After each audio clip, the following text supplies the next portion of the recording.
The 1990s were a golden age, when studios still took risks, character mattered, and every genre had room to breathe. These 10 forgotten gems prove it. They're sharper, funnier, deeper than most modern releases, and somehow nobody talks about them. Time to fix that. These are the ones worth remembering. A knight rides through the suburbs on the shoulders of a giant. Cardboard helmet, plastic sword, winter wind in his face. No castle, no dragons. Just two boys rewriting the rules of their world in real time. Kieran Culkin sits high on Eldon Henson's shoulders, striding through their small town like knights in worn sneakers and oversized jackets. Culkin plays Kevin, a kid with Morchio syndrome.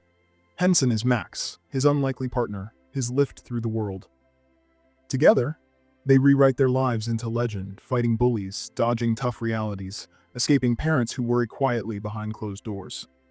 Sharon Stone, stripped of glamour, plays Kevin's mother, worn down, trying to hold everything together.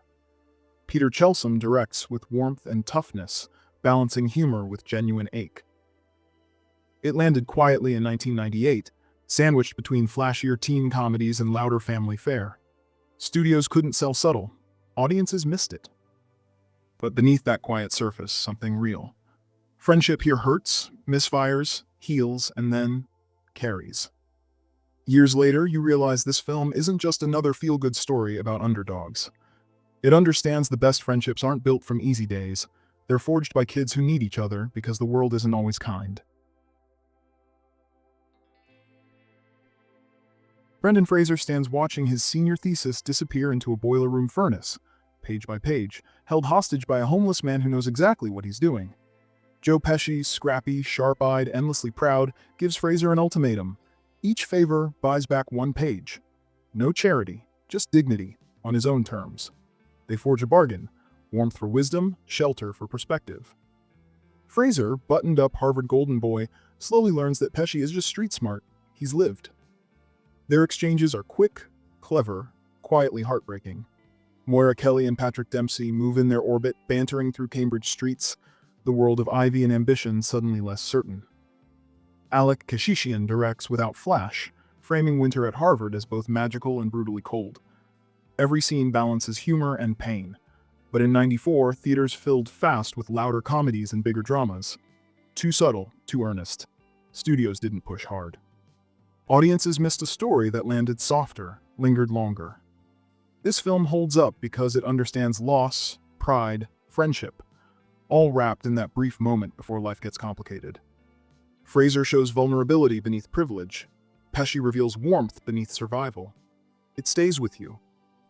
But because it quietly reminds you, the lessons that matter most are never the ones written down. They're the ones learned late at night, talking to someone you never expected to meet. A violin is crafted in 17th century Italy, stained with blood before it ever makes a sound.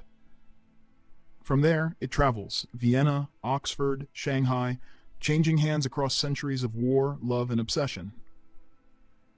Each story adds something or takes something away. The film doesn't follow people. It follows the object, watching as it moves through time, outlasting revolutions, betrayals, even auction paddles. You don't get a single lead character. You get 5 short lives, and one instrument holding them all together. Carlo Secchi plays the violin's maker, building it for a child who will never hear it. Samuel L. Jackson, in the film's modern frame, plays the appraiser trying to unlock its secrets. In between, no filler, just stories. Tense, quiet, sometimes cruel. Director Francois Girard structures the film like a symphony, every movement distinct, every shift deliberate. And John Corigliano's score? Possibly one of the best ever written for film, haunting and precise. It won an Oscar for that score. It should have won more. This isn't a drama about music. It's a drama about legacy and what people project onto beauty they cannot keep. The Red Violin outlives them all, and somehow still feels personal. A baby in a lemon crate found on New Year's Day in the belly of a steamship bound nowhere. No name, no country, just the ocean and the music. Tim Roth sits at a piano bolted to the floor of an ocean liner, his fingers flying, eyes closed, music drowning out the roar of the Atlantic. He plays 1900, born on the ship, destined never to leave it. The vessel is his entire world. The keys, his only escape. Abandoned as a baby and raised by crew members below deck. 1900 grows up without a country, without a family. Only the ocean and the music. Word of his genius spreads. He plays to first-class passengers, engine workers, jazz legends passing through. He forms a quiet bond with Max, a trumpet player, the one witness to 1900's full story. There's a challenge, a piano duel with a visiting virtuoso. A brief love, glimpsed in a face he may never see again. The question always lingers. Will he ever leave the ship? Touch land? Live a life beyond the deck? Giuseppe Tornatore, director of Cinema Paradiso, directs quietly, framing Roth's every movement without spectacle or clutter. Each performance scene feels intimate, like you've walked in on something private. Ennio Morricone's music circles gently, haunting and lonely, just beyond each scene. The ship becomes a character. Hallways narrow, cabins claustrophobic, reminding you how small this world really is. This film holds you gently and leaves you quietly unsettled. Roth gives one of his finest performances, understated, powerful, honest. It's a rare, melancholy masterpiece, the kind you carry for years, quietly echoing, long after the screen goes dark. Liking these overlooked 90s gems? Tap subscribe and hit the bell if you haven't already. More forgotten classics are coming your way. We all know Jeff and Robin, legends in their own right, but you may not have seen this one. A late-night radio call fractures a city's calm. Brutal words live on air, leaving blood on the conscience. Jeff Bridges is Jack Lucas, a shock jock whose own voice becomes his undoing. Robin Williams is Perry, a man untethered, chasing a mythical grail to salvage memory and meaning. Two wounded souls collide under flickering street lamps, subway tunnels, deserted plazas, rain-slicked sidewalks. Jack bears crippling guilt. Perry drifts between memory and mania, hope and despair. Their fragile alliance leads them through fevered visions and fractured loyalties to an abandoned cathedral where healing flickers like candlelight. Terry Gilliam weds grimy realism with surreal wonder, urban decay splashed with fairy tale color. Each shot pulses with tension, raw anguish, absurd grace, madness brushing up against miracle. The score haunts, sparse chords, distant bells, inviting you to linger in the ache. When The Fisher King premiered in 1991, audiences leaned toward comfort, not broken fables of redemption. It slipped through the cracks, too daring for drama crowds, too dark for rom-com seekers. Yet it endures. Bridges and Williams give everything they have. The modern parable of loneliness and salvation, sometimes found in strangers, sometimes in oneself. This one remains a hidden masterpiece, worth every second.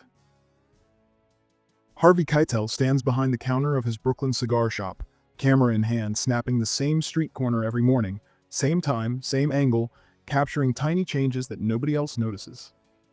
Keitel, as Augie Wren, anchors this entire film with unshowy, lived-in charm.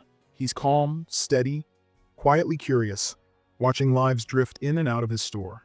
William Hurt is Paul Benjamin, a writer still hollowed out by loss, who finds himself drawn back to Augie's place every day, not to smoke, but to breathe again. Director Wayne Wong lets scenes unfold slowly, like conversations after hours, where silences count more than words. Wong never rushes. He lets his actors settle into each moment, pulling you inside their small, interwoven stories. It premiered at festivals praised for subtlety, then quietly slipped out of theaters. In 1995, audiences wanted bigger stakes, louder voices. This one was too quiet, too small scale, characters chatting, nothing more. But watch carefully. Notice Forrest Whitaker as a worried father, or Harold Perrino, restless and searching. Notice the shop itself, a space warm enough to hold people's secrets. This is the rare film built entirely from conversations, yet it never feels slight. Years later, it still feels like stepping into Augie's place, a little worn, a little tired, and always worth the visit. Chess is war, but this one plays it soft. Quiet rooms, ticking clocks, a boy who values kindness over crushing his opponent. Max Pomerantz is Josh Waitzkin, neither showy nor precocious, just achingly real. You feel his doubt, you feel his drive. Joe Mantegna, as his father, walks the line between pride and fear. Ben Kingsley arrives as Bruce Pandolfini, instilling discipline down to every detail. Then there's Lawrence Fishburne, raw energy in a leather jacket, teaching Josh that instinct can trump theory. The film balances structure and spontaneity, order colliding with freedom, move by move. Josh stands at the crossroads, each decision shaping who he will become. Steve Zalian directs with steady patience, no flashy cuts, no swelling violins. He builds tension one quiet moment at a time. The final match, dead silent. No triumphant music. Just breath, eyes, the board exposed. Released in 1993, it earned praise, then vanished beneath flashier fare. Audiences chase spectacle. This one felt deeply human. Decades later, it still hits. It respects intelligence. It respects kindness even more. For that reason alone, this small, overlooked gem outclasses most sports movies, chess or otherwise, you will ever see. Half his face scarred, the other half guarded. Mel Gibson plays Justin McLeod, a man erased by rumor and regret. Living in isolation, he keeps the world out until Charlie knocks. A boy with no direction, no father, just a need.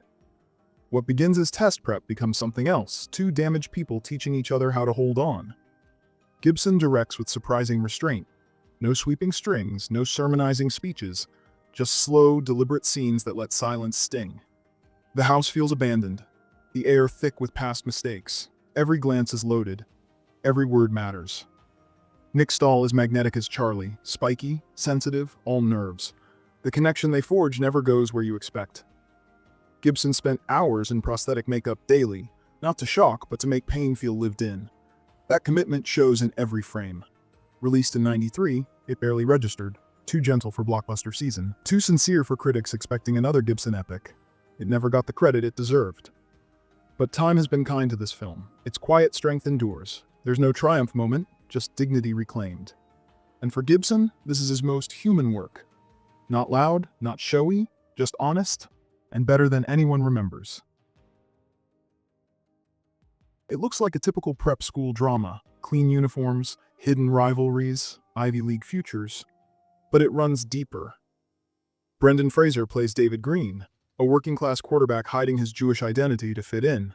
The tension isn't subtle, it's in every handshake, every joke, every rule that's never said out loud. The cast is stacked: Chris O'Donnell, Matt Damon, Ben Affleck, before any of them were stars. But Fraser holds it together, quiet strength. No big speeches.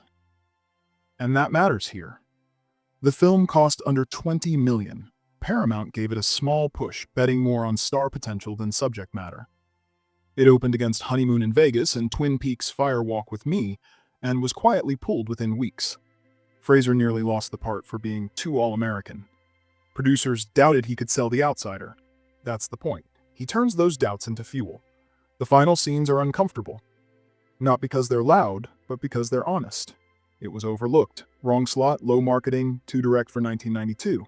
But it stands, clear, focused, still relevant, nothing softened, nothing easy. It says what it means and walks away. You get Dennis Quaid chasing a killer. Danny Glover, quiet and composed, with a smile that makes your skin crawl. And Jared Leto, young, soft-spoken, unreadable, caught somewhere in the middle. Switchback unfolds like a mystery abandoned on the side of the highway. A child is missing, a father's on the hunt, and in the stillness between, people lie. People vanish. It is not a thriller in the usual sense. It's a slow, icy descent through the forgotten corners of America. Lonely diners, frozen train yards, motel lobbies buzzing with silence. You feel the cold in your chest. You feel how long everything takes. Glover's performance? Terrifying because it's still. Leto keeps you guessing without ever pushing. And Quaid brings something raw, worn down, running out of lines he won't cross. It dropped in '97 with zero momentum, no marketing, no hook. Just a vague title and an audience primed for something louder. But patience pays off. It's smarter, bleaker, more committed than most thrillers from that decade. And when the final pieces lock in, the silence that follows isn't empty. It's earned. Switchback is what happens when a movie trusts you to follow without being dragged. It just needed someone to notice. Cinema's best stories never fade. They just wait to be found. If you felt the spark tonight, hit subscribe. Join VintageVerse. Rediscover what Hollywood forgot. See you in the credits.